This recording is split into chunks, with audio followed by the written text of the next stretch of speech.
Hey guys, it's Vicky, and today I am here with my 5-star prediction wrap up, and I'm so excited to finally be able to talk about these books because the first one especially, I read this back in, I want to say January or February. It's been months.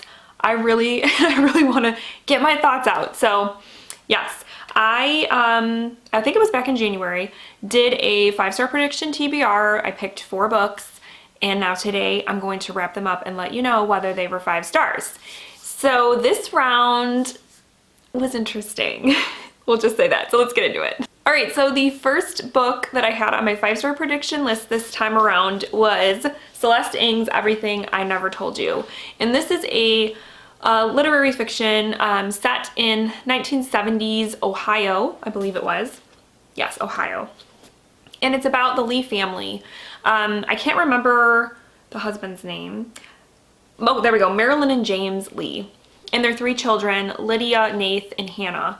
And at the beginning of the book, something horrible happens to their daughter, Lydia, and the book is basically kind of exploring what happened there with their daughter, and it also takes you back in time to when Marilyn was younger, like college age, and kind of explaining to you how they met and how they, you know, became a family and everything, because that is relevant to what later happens, specifically to Lydia and her relationship with her mom.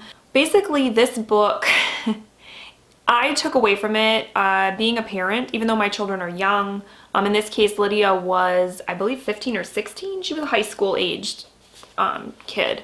But even though my kids are very young, I took from this book, this is definitely a cautionary tale, I think, for parents.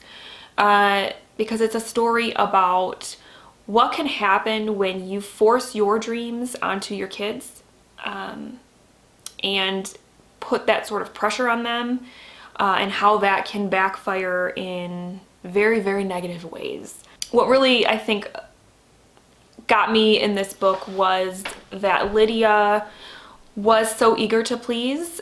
She really wanted to do what her parents wanted her to do, but she just couldn't. And I just can't imagine having that sort of pressure because I wasn't raised that way. But I know a lot of kids are, and so this story was sad. It was sad for everyone because even the other 2 children in the story, Nath and Hannah, they also were in many ways neglected or ignored, or, you know, their interests and dreams and whatnot or successes were not as easily acknowledged because everyone was so focused on Lydia. And it was just, overall, it was just a sad story. It was. I thought that the writing in this was great. I really like Celeste Ng's writing. I've read her other book, Little Fires Everywhere. Really enjoyed that one as well. And yeah, the characters in here were interesting. And I liked the whole sort of suburbia feel to it, Midwest suburbia. She did similar things in Little Fires Everywhere. You kind of just, she's really good at putting you in that place with her writing. So I really liked that.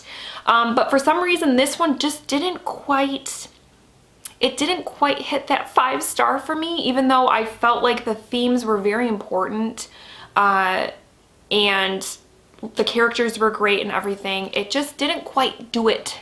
So this one, though great, and I would recommend you read it if you haven't, it was a 4-star for me. Okay, next up on my list was Penance by Monado. I read this one on my Kindle, and this was another one that I was super amped up for because I read Monado's first novel, Confessions, and absolutely loved it. It was a 5-star read. It just hit all the points for me. I loved everything about that book. So going into this one, even with the storyline and everything, I was like, yes, I'm here for it. This is gonna be great. And this one centered around a group of friends. I can't remember their names. I remember that the one girl's name was Emily. And the book takes place in Japan. And when they are about, I wanna say like 10 or 11 years old, they're all playing one day, this group of girls. I think there were 4 of them or 5 of them. I can't even remember that now. Is that bad? But anyways, they're playing in the schoolyard. It's a nice summer day, and something happens to Emily. Basically, she is lured away by this man and is murdered. And that's not a secret, that's in the blurb. You know, I'm not giving anything away. And the book basically explores how that event shaped these other girls throughout their life, and also kind of how they, in their own different ways, felt responsible for what happened to Emily for various reasons. There are different roles that they sort of played on that day. They, in various ways, blamed themselves for what happened, and also Emily's mother also blamed them, and sort of like put this weird, it's not supernatural or anything, but just this weird sort of curse, like, you're gonna pay for what happened to her, which I thought was kind of crappy, because in my opinion, these girls, though the situation was very disturbing and unfortunate, I don't feel that those girls were responsible for what happened to her. It could have happened to any of them. It just so happened that Emily was the one that it happened to, and I didn't feel like putting blame on children like that is a good idea, especially because, as we see in the book, they are putting enough blame on themselves. So the problem I had with this book was, and the way the story was told was kind of similar in Confessions. Confessions, there was, I think, 4 different sections, and each section was told by a different character that in some way was connected to what was going on to the main part of the story. This book does the same thing. You hear from each of the girls, and each girl tells you about that day, and then you also get a look into their lives, what ended up happening to them and whatnot. And the problem with that in this case was that it became kind of repetitive, because it kind of felt like Groundhog's Day. They're all telling you about the same event, and even though like their roles were a little bit different, the main thing was the same. So it started to get a little bit boring, and kind of predictable as well, because, and I'm not going to say exactly what it is because it would be spoilery, but each girl basically there's something that ends up happening with each of them that by the time I got to the 3rd girl, I was like, okay, how is this going to happen with this one? Because it's happened with the first 2. So it's sort of, I don't know, it just became very predictable and repetitive. And though I appreciated the themes, because it does deal a lot with that sense of guilt when you're involved in a situation where you survive something or whatnot, that guilt that often happens and how that can affect you psychologically going forward, the need to feel like you have to somehow repent for what happened. I understood those themes, I appreciated those themes, but it didn't quite do it for me. So this one was a little bit of a disappointment. I definitely am going to continue to read Monado, as her books come out. I'm going to continue to read them because I do enjoy them. They were, this one was dark, it was gritty, it was disturbing, and all the things that I was expecting, but it was the way that the story was told, I thought could have been done a little better. So this one was a 3-star. All right, next up we have Sawkill Girls by Claire Legrand. And this was one that I anticipated being a 5-star read because of the trope that goes on in this book. And it's basically a group of girls fighting an evil force of some sort on this island called Sawkill Island. And yeah, that's basically the story. It's about these 3 girls, I thought it was 4, but it's 3, that they're living on this island, and for years, girls have been disappearing, never to be seen again, and nobody has ever been able to figure out what happened to them or why. And it starts happening at a more frequent pace, and so it becomes extra concerning to these girls, and they want to figure out what's going on and try to stop it, basically. So it had a trope that I really, really loved, and I really liked how, without giving too much away, this book, especially in the beginning, gave me a little bit of a Witching Hour vibe by Anne Rice. I was like, ooh, that was kind of surprising, wasn't expecting to see something like that. And then there is also a big nod to A Wrinkle in Time, which is a book I didn't enjoy so much, but I understand why it was, given a nod, because most people enjoy A Wrinkle in Time. I did not. So that was kind of cool too, that obviously those are probably, you know, influences that Claire Legrand had when she was writing this story. I'm assuming, I don't know for sure, I haven't like researched it or anything, but I'm assuming that those vibes were there on purpose. I really liked the girls in this book, the characters.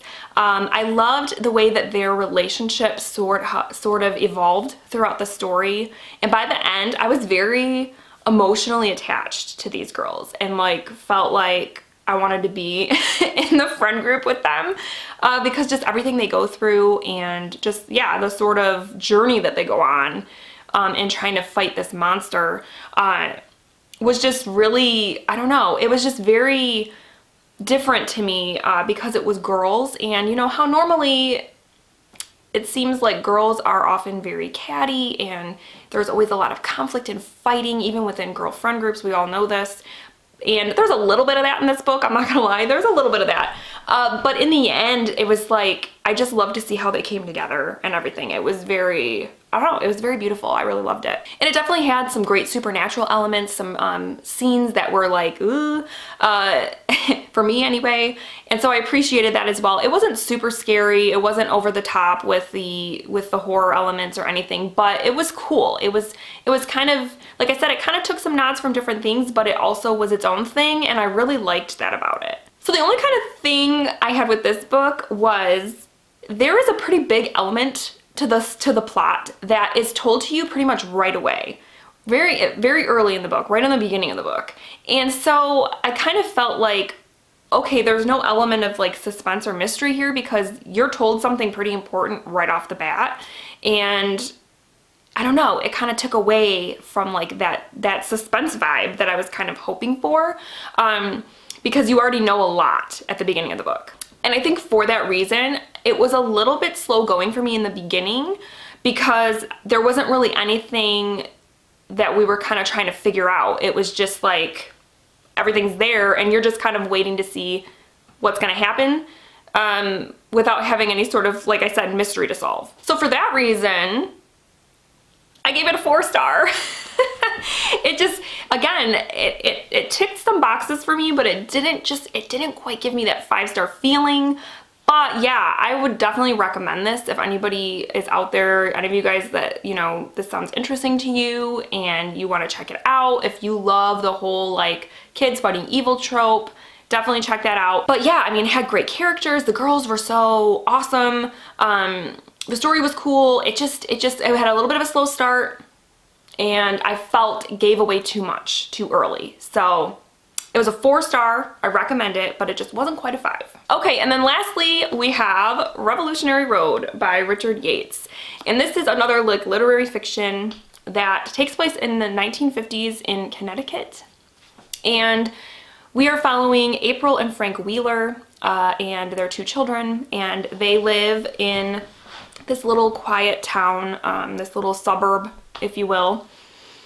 And they're basically going about their daily lives, but they are extremely unhappy with their lives.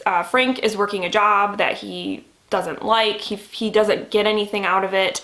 April is a housewife, but actually doesn't really like being in the home, working in the home. She, you know, wants to go out and, you know, be in the workforce and things like that. So they basically come up with this plan to try to like make their lives better, and the story revolves around that plan and whether it's going to happen or not. And I feel like this is one of those books that when I watch the movie again, because I saw the movie first and I remember really liking it, and that's why I wanted to read this. But I have a feeling I'm going to watch the movie again. I have a feeling I'm going to enjoy the film more than this book. Because this book, I guess the issue I had with this book was the characters. Frank and April, like I said, they are very unhappy with this like typical suburban life that they're living, and they feel like they should be doing something more. Like they were destined to do something more great, you know, to make them more different than what they're doing. And I guess the problem that I had with it was in reading the book, I didn't feel like they were exceptional people or special. I kind of was like, I didn't understand why they felt like they were so special. It sort of came off as they were just being very delusional about themselves. That they kind of put themselves up on this pedestal and they're looking down on everyone else, and they came across as very selfish and very snobby, and I just didn't like them, really. Especially Frank. And you spend most of your time in this book with Frank, unfortunately, and I couldn't stand him, to be quite frank. Wow, that's a pun. He aggravated me. The way that his view on the world, like I said, the way he thought he was so much better than everybody, the way he talked to and treated April. Now, don't get me wrong, both of them treated each other pretty poorly. They were both not very good spouses to each other, but Frank especially, he was just very condescending, like, to everyone. Just the way he would talk to people, I just didn't like him. And like I said, you spend most of the book with him. And so that was another thing. I kind of wish that we could have gotten a little more of April in this book, and you get a little bit of her towards the end, and I really would have liked to see more of her, because I honestly felt like between the two, she was the more interesting character. Both of them, though, like I said, came across as just very snobby and condescending, and they thought they were so much better than everybody, and so I really could not relate to them on a lot of levels. And so the problem with that is that I think by the end of this book, and through, I would say definitely by the end of this book, you're supposed to sort of feel sorry for the Wheelers, and I had a hard time sympathizing, because I was just like, you guys are not very nice people. Though, don't get me wrong, the ending is incredibly sad, and the ending of the movie was what stuck with me, like, since I saw it, and I think the last time I saw it was like 10 years ago, but I remember that ending. And so I knew how this book was going to end, and it is a very sad ending, but I just struggled connecting, because these characters were just not doing it for me. And on some level, I understand the themes that were going on, that were being explored here. That feeling of like being in your 30s and thinking, you know, wow, how did I end up here, you know, or I thought I was going to do more with my life than I've done. And I understand having that sort of mentality. I've felt that myself, you know, being in my 30s, thinking, wow, when I was 17, I thought I was going to be doing more, or that I would have accomplished more. I think most people feel that way. But it was, like I said, it was the way that these characters approached that. It was like they just were so anti, like, just like living a normal life, but they didn't do anything to tell me as a reader that they were destined for greatness and it didn't happen for them. It was like they just expected this great life to fall into their lap, and it didn't, and they're mad about it. So it just I don't know, it just came across as very childish, and I just didn't like it. So yeah, I think the themes were interesting. I appreciated them, especially being at this place in my life, being about their age and everything. I understood that, appreciated that, but the characters, I just could not. And then it was interesting because for some reason, I thought that this book was published, I don't know. Basically, this book was published in 1961, and for some reason, I thought it was published like way later. I thought it was published in like the 90s or something. Maybe it's because the movie came out in 2008, so I just was like, oh, it's a fairly new book and they've adapted it to a movie. No, this book came out in 1961, so it's interesting because some of the themes, and I won't say what they are because it would give away some stuff about the plot, were probably pretty hot button things that a lot of families and stuff were thinking about back then, or in the ways in which some American families may have felt trapped, let's just say, and such. So that's interesting to me, but still, I just didn't really love it. But I did like Richard Yates' writing. I did really like it. I would actually give him another shot, because I did like his writing. I just don't know if I like his characters. I would have to read another one of his books to decide if he's for me or not. Because if he keeps writing characters that I can't stand, then we just are not gonna get along. So yeah, this one was a 3-star.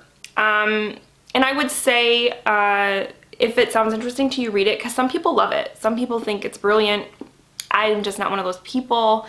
And I'm gonna be probably doing a flicks and lit on this because I really wanna watch the movie now and see if Kate and Leo make April and Frank a little more likable in my eyes. So yeah, this is a 3-star. Yeah. So guys, if you were noticing as I went through my wrap up, not a one of my 5-star predictions was a 5-star. It happens. It happens. Am I a little disappointed? Yeah. Yeah, because I had high hopes for these books. I thought they were gonna be great, and some of them were close, some of them not so close. But yeah, this round was interesting. It was interesting. Hopefully my next round will fare a little better. But yeah, let me know down below if you've read any of these books and what you thought of them or what you rated them, because I would love to hear what everybody thought of these books. I will hopefully be coming up soon with another round of 5-star predictions, and like I said, hopefully that round will be a little better. All right guys, so I hope you're having a wonderful week, and I will talk with you soon. Thank you so much for watching. Bye.